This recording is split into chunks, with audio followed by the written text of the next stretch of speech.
Okay, hello everyone and welcome to Obooks Presents. My name is Ben Crabe and Obooks Presents here. We present books for spiritual living, authors for spiritual living, and we're a place to discover new authors and subscribe to our channel now if that's the kind of thing that interests you. Today I'm excited to say we've got a great author with us. His name is Moshe Daniel Block, or other people call him Dr. Moshe. And he's written a book with us called Holistic Counselling, Introducing the Vis Dialogue. And it's all about a kind of counselling he's developed from naturopathic medicine called holistic counselling. Daniel is like a Da Vinci of her times. He's a naturopathic doctor, a homeopath, a musician, an author, inventor, hermeticist. He graduated from the Canadian College of Naturopathic Medicine in 2000 and heals people in his practice with his cutting-edge counselling technique called holistic counselling.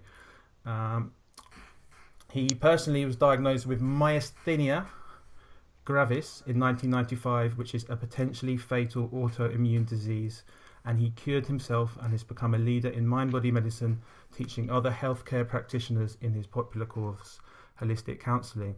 Hello, Dr. Moshe.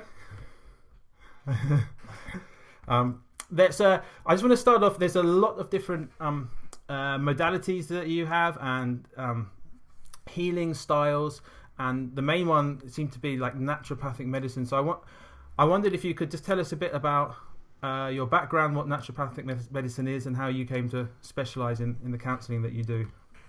Yeah, for sure, absolutely. So naturopathic medicine is a medicine which encompasses a philosophy, and then via that philosophy, there's many different modalities that we use to heal our patients. So the philosophy is, heal the whole person, treat the underlying cause of disease instead of the symptoms, work with each person as an individual instead of saying, everybody that has migraines, you give them the same thing. Everybody will have for a different reason, so we work with the fundamental cause. And there's a principle of course, do no harm, and then doctor is teacher. We work with the healing power of nature. So there's this understanding that there's an innate healing power in each human being, that when we remove the fundamental cause, that innate power will just restore health. So naturopathic medicine has been around for quite a while. The turn of the century, the turn of the 20th century, so the late 1800s, 1900s, it was at its boom. And then I won't go into too many details, but basically the Flexner Report was a strong opposition in North America to it. It went very low for a while, but now it's resurging all across North America, and there's different versions of it in Europe and in Australia. So that's the philosophy. Now, there are different modalities. So naturopaths can use herbal medicine, homeopathy, even chiropractic, nutrition. These are like the basic backbone. Acupuncture is part of naturopathic medicine, and then counseling. So counseling, the programs will address counseling differently, and some of them will address it as a cognitive behavior therapy, and others will do different approaches. I learned counseling, and then I didn't really apply that form. I applied something that I learned kind of oddly enough in a place called the Options Institute in Massachusetts with Barry Neil Kaufman, who, I don't know if you're familiar with the story of Sunrise. He and his wife Sumeria had a child who was autistic, and they basically brought this child from fully immersed in autism to a near genius IQ by doing these mirroring techniques. So I learned this technique called the Optiva dialogue from Barry Neil Kaufman, and I've developed it over the last 20 years of practice for counseling in a naturopathic medicine setting. Okay, gotcha. So, wow, there's a lot there. And so you got naturopathic medicine. You said at the beginning, it's about curing the whole person. Yes. And you said not just the symptoms. So, if I, like you said about the migraine, like not just the same thing. So if I go to the doctor or something and say I've got a migraine, they'll say have this drug because they're treating. It's allopathic medicine. Am I right? So it's treating. That's right. That's treating the symptoms of disease. Yeah. So I get the drug for my migraine, but what you do is you go a little bit deeper than that. Am I right? Yes, absolutely. So, one of the things that we have to do is just make sure that there are not immediate environmental causes happening. Like a person could be having migraines uh, for different reasons, like they're eating Kraft dinner 3 times a day. They're living right next to high tension wires. There could be some environmental issues. We want to remove those right away. Yeah. Most of the time, though, what I found to be causative in illness is our mental emotional factors. So when we talk about the whole person, as you well know, Ben, we're multidimensional beings. We have a soul, we have a mental body, an emotional body, and a physical body. In the holistic model that I teach in holistic counseling, the idea here is that the body reflects the mind. So there's some kind of stress going on in the person's being that is being reflected as physical symptoms. Pain, for instance, a migraine could be someone is very worried and they're constantly thinking painful thoughts that are manifesting as a pain in the head, to be very simple. Or migraines could be from suppressing anger. I could give you many examples of what it could be in the cases I've seen. Yeah, so it's kind of about looking at the bigger picture in that person's life, whether it's their physical life, their emotional life, and then going right down to the level of, their spiritual life, all those different levels. Yeah, exactly. Absolutely. And the amazing thing here is that when we manifest disease, it's usually because we are misaligned with our true nature. Now, that's a very broad, open concept that we could talk about for a long time, but in simple terms, we are what we are. I am that I am, the I am statement. When we divert from that through a belief system, I'm not good enough, I'm ugly, I'll never make it, et cetera, I'm unlovable. These are beliefs that we adopt through different traumatic events or different misalignments with learning from our environment. And these will manifest as chronic imbalance that the soul cannot bring its infinite source of healing energy, which is very synonymous with what I was talking about, the healing power of nature. Yeah. And when that occurs, when that misalignment occurs, disease starts right away. And it will take time to move through the emotional field and then into the physical body for disease. Gotcha. I think a good example, if you don't mind talking about it, would be your own, sort of serious illness and the way you came to that, because you talk about that at the beginning of your book, and how your personal breakthrough was kind of the foundation for your practice now. Is that fair to say? It's very fair. It's so true. It's fundamentally important.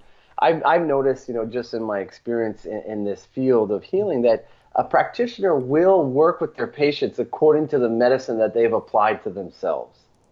So if a person has had this powerful experience of really seeing the workings of homeopathy or counseling, in my sense, they will feel confident because they've seen it at work and they know it works, and so they feel that they can apply it well for their patients. So 20 years ago, when I was diagnosed with myasthenia gravis, which is a rare autoimmune disease where the immune cells are attacking the neuromuscular junction. It causes paralysis, and it could cause death by asphyxiation, basically by suffocation, when the diaphragm is affected so seriously. And so what I learned through my own dialogue is that through a series of questions, and this is what I do in my practice with holistic counseling, although it's different now, since I've developed it differently. But basically a series of questions. How do you feel about that way? Oh yeah, and where did that come from? And what makes you think that's true? And how do you feel about that? And through a series of questions, I got to this very deep place after about an hour and 15, 20 minutes, where the person who was dialoguing with me said, well, what makes you think you need to be perfect? That was my belief that just spontaneously came out, which was indwelling in my subconscious, that I hadn't even ever thought about. We have these beliefs that are overshadowing our lives, that are like the filters of our life that we work through, and we operate everything through these filters. So the belief that was affecting my health was I need to be perfect. And so when I would do something that I deemed in my own jury system in my mind as not being perfect, I would beat myself up and say, like the internal, stupid, stupid, stupid. Yeah, yeah, yeah. Now, if you look at that, what am I doing emotionally to myself? I'm attacking myself. And that is what I discovered in most cases of autoimmunity, that the person has some harsh relationship with themselves where they're attacking themselves. And so since one of the principles of holism is that the body reflects the mind, well, then that's exactly what's happening. The body is reflecting self-attack. So it's turning against itself and attacking self. Yeah, yeah. So that moment, I'm not perfect. That was like a revelation to you. It kind of clicked, and you sort of realized that had been underlying. Yeah, absolutely. So basically what I saw was that I believed I needed to be perfect. That was the belief. And then inherent in the question, what makes you think you need to be perfect, was the answer. And not for everybody does it work that way. I was ready. Some people, it takes some time. They have to think about it. They need to do some homework, some exercises, and then during follow-ups it'll really click and they'll move forward. But I just moved forward with the awareness I didn't need to be perfect, and I had a spontaneous healing right on the spot. My muscles filled with vibrant energy, my eyes cleared up, my breathing cleared up, like right in the moment of having that revelation, Ben. It was unforgettable. Gotcha. So yeah, that was amazing, spontaneous healing, and a very quick change for you. Now, it's a slightly an aside, but I thought, I'm not perfect, and you said energetically, deeply, unconsciously, you're beating yourself up, and that manifested in like an autoimmune disease where your kind of body beats itself up, attacks itself. Yes, that's right. But what do you find? What about? It's quite a common one, isn't it? A lot of us have that tendency, and do you think some people, they're kind of conscious of it, but they're not? It doesn't shift for them. I mean, yes. How does that fit in with the work? Is it about the work that you do? Does it take a bit more time for them to really understand it, or? Well, I hear two questions right now. So the first one is a great question. Like, some people are, they're smoking, they're eating like crap, they're kicking the dog and not showing any respect for their life partner, and they don't get sick. They don't get sick. So how come they don't get sick? Right. Well, there's different levels of illness. So when it manifests at the physical level, a person actually, it may sound funny because in our culture, our Western culture, or our modern conventional medicine, we see disease as an enemy, and that needs to be eliminated. But in holism, illness is a messenger, and when you get the message, it's a divine thing, because you have the opportunity to uncover something, which if you move unconsciously through your life without manifesting any problems that you are forced to look at when they're suffering from the illness, then you could get to the end of your life and not have grown at all. So it's actually a blessing, I see. And my patients, when I work with them initially, they're like, doctor, get rid of this disease. And then towards the end, or not towards the end, but sometime during our process working together, they say, wow, I learned so much from this illness. I'm not the same person. I could never have done it without the illness. I see. Yeah. So the illness, is a big opportunity for growth for them. But what I meant was, someone who might say, yeah, I know I'm too hard on myself, but yes, I can't stop doing it anyway. Okay, so then I would say, for instance, I'd say, okay, well, what's driving you not to be able to stop? And then we would explore that. I see. Yeah. You see, the process is a very simple, logical, and of course it's very emotional based too, but it is driven through the intellect to really explore. Okay, so you're having a hard time stopping. Well, what's that about? Like, what is it serving for you to continue to hurt yourself? And then, there's different approaches to open up the pathway to understanding. And to see, Ben, the most important thing about this medicine is it has to do with will and choice. So let's say I'm working with you, and you're hurting yourself, you're damaging yourself, and you're doing that. That's your will. So what you have to do, we have to dust away all the edges until the choice is revealed to you, so that you understand that you do have choice. Yeah. Because then when you know you have choice, then you have power to change. You're empowered. And that's basically the goal of holistic counseling. Gotcha. So you're going deeper and deeper and deeper and layer after layer after layer kind of thing. Very deep until, because sometimes I'll have a case with someone and we'll get very far in an appointment. I'm like, that's great. We really got somewhere there. Let's see how it does. And they come back a few weeks later and they're different, but they're not quite well yet. They haven't really had that release. So then we take off from there where we left off, and that enables us to go deeper. We had to do step A before step B becomes revealed. Gotcha, yeah. So for some people, the first appointment is enough to go from A to Z, or however many. And for some people, it could take months and months and months. It's a deep life process for them. Gotcha. I want to ask you a bit more about naturopathy. Sure. Before that, I just want to say this. This is a very specific type of counselling, but it sounds like there's some similarities with other forms of counselling, like shadow work. Would you say that's fair? Is that going? Yeah, I would say it's fair that it's similar to others, but I don't know what shadow work is per se. I know Hakomi therapy, we share similarities, and Gestalt work shares some similarities. I can't, I'm not educated in all of them, so I couldn't tell you, but the principles are very, one of the things that we say is one of my mentors, Dr. Jim Sensenig, says the truth is the truth is the truth. So when you're doing something, if it's going to be healing, then it's universal. So you're going to see that universality show up in different approaches as well. You'll see that. Yeah. Mm-hmm.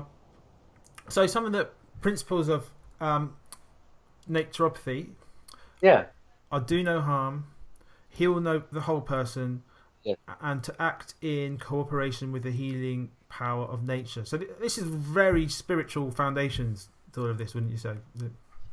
Yeah, well, it's definitely, I like the term spiritual. I also like the term, it's not what conventional medicine is, which is pure materialist. It's to materialism and reductionism. And so, the conventional medicine reduces us, human beings, dynamic, feeling, intuitive, spiritual, soulful people to a robotic, mechanistic body. So the principles of naturopathy are very holistic. What you just said, it shows that we are a whole person. We are all this multidimensionality to us. Definitely. And work with the healing power of nature, that's a mystery. To a certain degree, there's certain aspects that we can explain scientifically for sure, but it remains an unfolding mystery as well. But unfolding mystery, but when you say working with the healing power of nature, what are you kind of getting at? What are you getting at, or what are you talking about when you say that? Okay, so there's different ways of looking at that, and I think because we're multidimensional beings, there's different layers of that force working. Fundamentally, however, I think it's inseparable from the Creator, from the Great Spirit, from God, from love, that the fabric of the universe that many of us are understanding more and more as we do our practices and as we study and stuff like that. The healing power of nature is, one of the things that it's called is sort of like it's related to the vital force of the body. So in homeopathy, Samuel Hahnemann talked all about the vital force. So when you give a homeopathic remedy that is homeopathically selected for the disease that the person is suffering from and the whole person, when that mistunement is tuned in the person, the vital force simply restores balance into the system. So it's like the vital force is at work when you cut your hand and you cut your skin, and the skin will repair. Now, we do understand scientifically the clotting cascade and the healing cascade. However, what happens when the body doesn't heal a wound? What's happening there? It shows that there's some kind of block in the vital force for the natural ability of the body to correct itself. So then we look at, well, where is it? Is it mental block? Is it emotional? Is it something physical? Is it nutritional deficiency? So we look at different things as potential causes for that. In chronic illness, I've seen that because we're spiritual beings, the mind is the interface through which we choose our alignment. So when we are aligning with the truth of who we are in vibrational harmony with the healing power of nature. When we are choosing misalignment, then we become ill. So that's what I see in my practice. And the kind of burrowing deep and the asking of questions is kind of getting to where the misalignment is in that person's life, or where the blockage is. That's right. Yeah, that's a great question. So, you know, you'd be amazed to see some cases how you see this thread unfold in a person's life, and you start to realize that the way they're thinking and the way the posture in life is, you can see it across the board. So one of the expressions is, how someone does anything is how they do everything. So you'll see the belief manifesting in relation to their partner, in relation to their friends, at work. You know, even when they're alone, the belief is as like a canopy that they carry around with themselves. So you see that when through this deep patterning and through the deep questioning, you can really understand what I call the mind-body connection.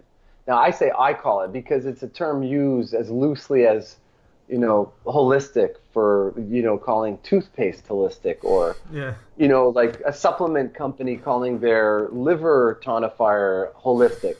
It's a term, mind body is used in many different ways. The way I use it is in this way, that the mind adopts a behavior, a stance of belief, and then the body reflects that.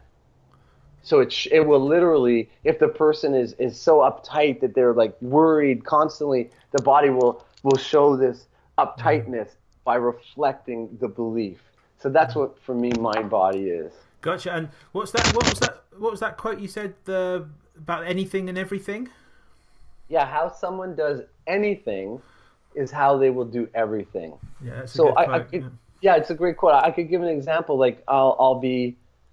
I play ultimate frisbee. Do you guys have that over there in the UK? We do have it. I wouldn't say it's that popular, but we do have it. Sure. It's huge. It's huge here. It's getting massive. You know, It's a great sport where often, not always, but men and women play together and they do their own refereeing. So it's a very like chill sport, which is a lot of fun, and it's very challenging physically too. So it's great. And also in my practice, let's say I'm in a state where I'm feeling uncertain about myself. So I'll notice that, you know, I'm working on a case and I'm a little bit slow. I'm hesitating about what remedy to choose for someone or which course to bring them. And then I'm also feeling the same thing on the field. You know, I'm hesitating. I'm not really trusting myself. I'm not trusting my instinct. I'm not going with it. So there's a thing I'm seeing across the board, which is a reflection of my choices that I'm making about my true nature. Yeah. That's interesting. And if you pay attention to how you're generally living, you can learn a lot, right? I guess, you know. Absolutely, yeah. And there was I just want to add one more kind of cool story point about that, and then don't forget what you wanted to say. Yeah. There's a book called the Shibumi by Trevanian. I think it's Trevanian. Forgive me if I'm wrong, but in it he plays Go, the Japanese board game Go. It's a sort of like Chinese checkers. It's a very cool strategy game. So his master could tell by how he was playing what he was going through mentally and emotionally in his life, because he just perceived such a deep level into the game. He could perceive into the person's life. Wow. So that's it. Like, holism means that there is this energy pattern which clone stamps itself across our life. You'll see the clone stamp. You see it in the physical body. You see it in the life. That's what holism is.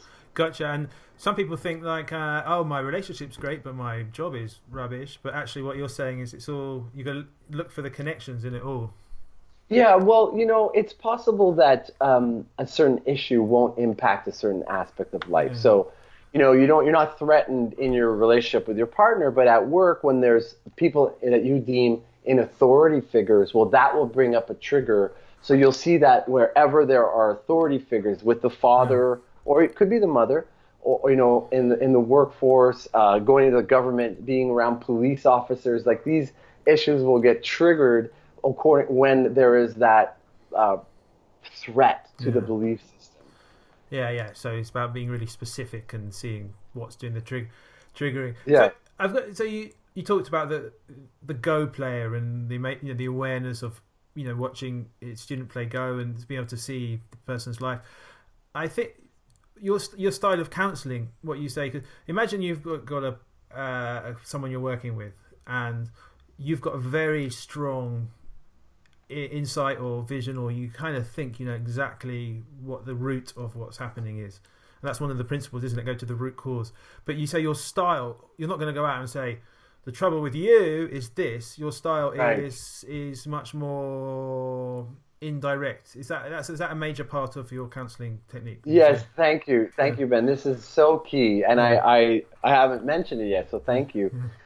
All of us, we have intuitive abilities, and when you sit in the position of therapist, of healer, of doctor, you're in a privileged position where it's easy to know or to think what the person's problem is. So what we do not do as holistic counselors is give that opinion to somebody, because it could be wrong, but even if it's right, what you're doing is you're taking the rat and putting it right to the cheese instead of helping the rat navigate through the maze to find the answer themselves. And I know it's a funny metaphor, but it's very important, because you could actually be when you tell somebody something, you are removing one of the most important principles in holistic healing, is that the healing can only happen from within the patient, from within the person. So if you're telling them, a number of things could happen. They believe you, but they don't really know for themselves, so that they're externalizing the truth, which is a huge problem. They think it's true, but they're not really sure. So when they encounter that within themselves, it creates confusion, because you said it and they didn't get it for themselves. And I could go on about that. I'll keep it. Dr. Moshe says, I've got this problem, but you don't really get it. Exactly. And so what that does is it also shows the person this faulty form of thinking, that the doctor knows better, the therapist knows better, which is false, because the principle of holism is that we are all sovereign beings. We are all created with the same beautiful life force, energy. And so what's also important about this is to understand that we are responsible for our choices. And those choices can be quite difficult to make. Because, if you're working with someone who has been sick for 30, 40 years with a certain way of thinking, if you just tell them that, oh, this is your problem, how are they going to... You have to really bring them there to... It's like so that they have no doubt the connection between their suffering, because that's where it starts, with the suffering, and then through the simple, logical, straight path, not necessarily straight, but like a path, a continuation between the suffering and then the underlying belief, they see, that's the connection why I'm suffering. People don't want to suffer. That's how they'll make the choice, when they understand that their suffering is caused by the belief which they could be attached to. You see, if I tell you, oh yeah, that's not true the way you're living, but you have an attachment to it because you think you need it for whatever reason, you're not going to want to listen to me too. So you're going to reject the very thing that will set you free. Another reason not to tell them something. And there's also the big one, that you may just simply be wrong, and that happens quite a bit. So I've had people say, I go to my psychic, and my psychic picks up on these things, and they're really good. And I say, okay, well, let's just see how the dialogue unfolds. So the psychic said something, and it's hovering there. But then when we actually go through the simple path of the questions and we get to the core and then they're liberated, it had absolutely no bearing whatsoever on what the psychic had told them. Yeah. So that's important, you know? So actually, it's like kind of going on a discovery journey together, you know, Yeah. find the route together rather than, you know, plucking it out of thin air or something like that. Right, exactly. And I call it the aha moment, you know, when I ask you that question, you know, the gift of the right question. There's many different questions, but when we get that question that the person goes, oh, wow, you know, I never thought of it that way. There's huge life transformation there. Huge. Yeah. Huge. And I guess that's what happened to you. You had the aha moment yourself, didn't you? The right question. I did. I mean, I couldn't have had a more profound aha moment where it led to a spontaneous healing of the illness that I was suffering from. Yeah. I mean, I went to not being able to do one push-up without falling on my face or getting out of a chair, or to, you know, having my strength restored. Yeah. Amazing, you know, and being able to do exercise and all that stuff. So yeah, fantastic. And so you're primarily a holistic counsellor, but do you use your homeopathy or do you prescribe those other things when you work with people, supplement your work that way? Yeah, I do, absolutely. So my number one is holistic counseling, and if I can bring a person to the root, and then they are aware of their will and the changes, and then the whole cascade of the healing power of nature restores balance. That's my favorite. Yeah. If there's a stuckness, so they recognize the truth, but then the emotional body, the vital body is not moving because there's a stuckness, it's old, or they're dubious, or there's different factors, I'll work with the homeopathy to move that an alignment with their awareness. Yeah. And then if those two work together, and so on and so forth. If that's not moving, if there's a stuckness, then we say, okay, well, what else is happening here? Is there, again, like there could be environmental factors. They could be really severely deficient in a mineral. There's different things that we would look at if the vital force can't do its work. Yeah. So there is actually, so interestingly, there is a level where working purely on the physical does help to a certain extent as well. Yes, there can be. There can be. Yeah. Great. And the book, Holistic Counselling and the Vis Technique. So is this a book primarily for lovely? There we go. Beautiful. There we go. Yeah. Is this primarily for healing professionals who want to train in this particular method? Is it for people who you know, might be looking for just reading it for their own self-development, or both, or what would you say?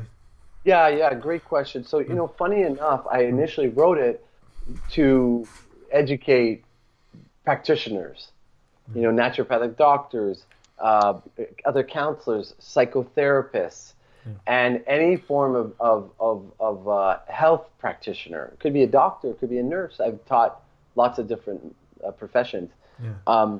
But then patients were reading it, and they were actually improving. Their health was improving. I've had some wonderful stories of people contact me through Facebook or whatever, saying, you know, I've been depressed for decades. I read your book and something clicked, and I'm feeling much better. So even lay people, patients, sick people can get a lot out of it. And the course that I teach, you know, mostly I teach to healthcare practitioners. But it's open for anybody on a healing journey to understand themselves deeper, and if they could even want to learn a modality that they could use relatively soon. I mean, there's a 3-step process to the program. It's part 1, part 2, and then there's an accreditation part where you become. What's it? Yeah, I'm blanking out on the word right now. Accredited. Yeah. It's like through me, I do an accreditation process to say, hey, Ben, he's got it going on with holistic counseling. So that's also offered mostly to healthcare practitioners, but to any person wanting to learn about themselves and what they're made of, and what the holistic model is comprised of. Because the book and the course are twofold. One is about holism, the practice of holism, Yeah. and the other is the practice of holistic counseling, the method itself. Yeah, yeah. So yeah, like great. So so there's a lot. I would say there's a lot of in-depth information, very detailed and very clear about holism, all the principles of naturopathy and all that stuff, and then the second bit, which is the nuts and bolts of the actual method. So if Yes. it's interesting for the background and for the method. Yeah. Yeah, absolutely. And people found that they were really resonating a lot deeply by seeing how I conduct the cases. So I have lots of case studies in the book. So that's very helpful to just get yourself thinking, like, I wonder where my own, hang-ups in my mind and emotions lie, like Yeah. I see how it works in someone else, and it's very profound, very, very profound and very life-changing. Yeah. And yeah, go ahead, Ben, yeah. No, well, I was just thinking I particularly like examples in the case studies because there's always a kind of little resonation with your own life somewhere, and it makes you think, Yeah. what was I doing? Or and you kind of apply it to your own life, and you think, is that true for me? And Yeah, so absolutely. it moves away just from the theory to the practice, and really. Yeah, the nuts and bolts of the practice.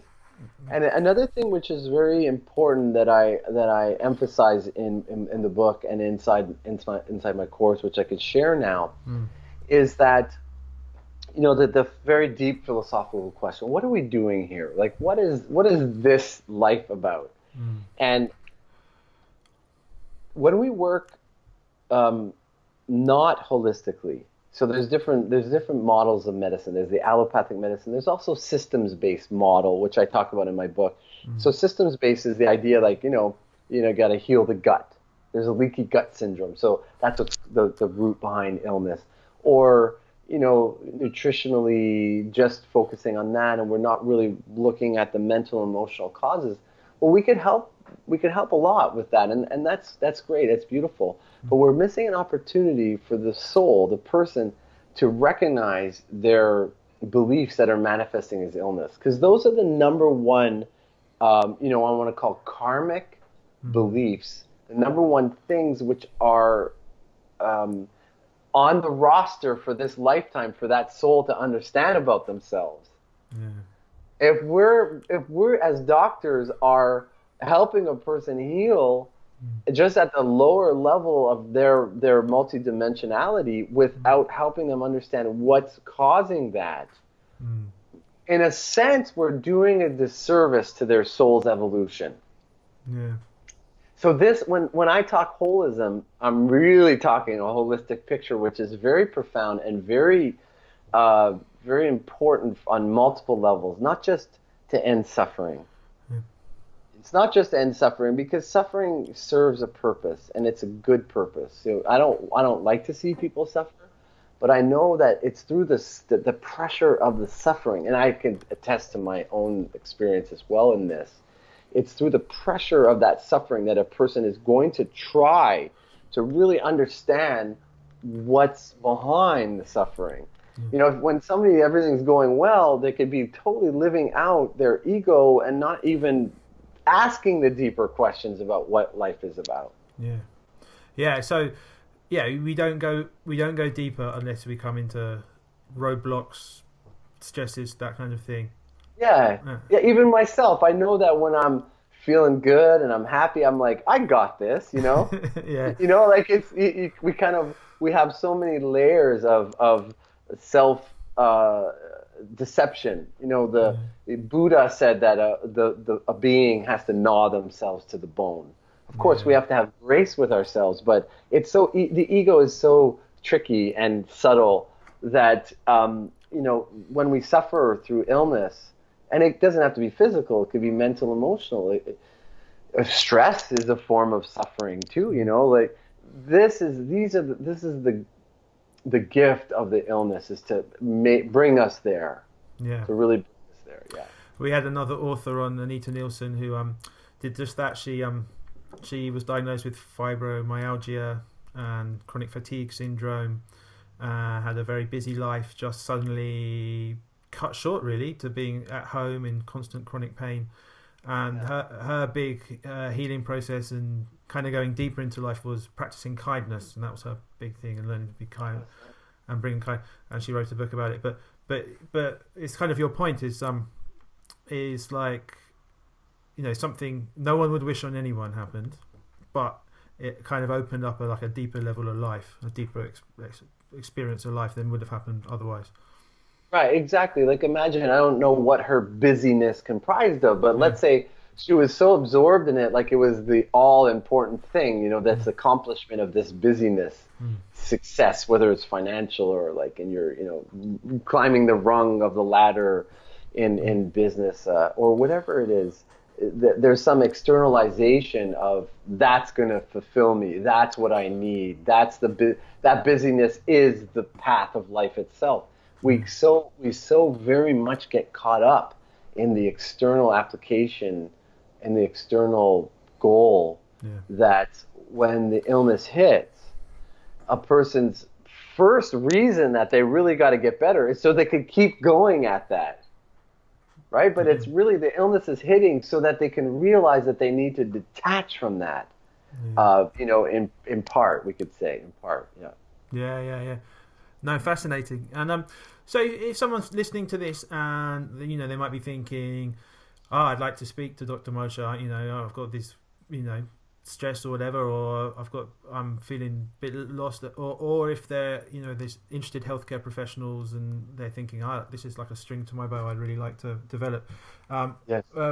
What are you up to at the moment? Where can they find you? Where can we find you? Sure. Where can we get in touch with you? Sure. So there is a website. I have several websites, but I'll keep it simple. Holistic without a W, so it's HOLISTIC counselling with one L.ca. Now there they could contact me, and through there they could go to events, and they'll see, you know, part one in Costa Rica is being offered an all-inclusive retreat, which is like a way to pamper yourself and also really dive deeply over a bit of a longer period of time, 5 days instead of the 3 days of the weekend for the counseling.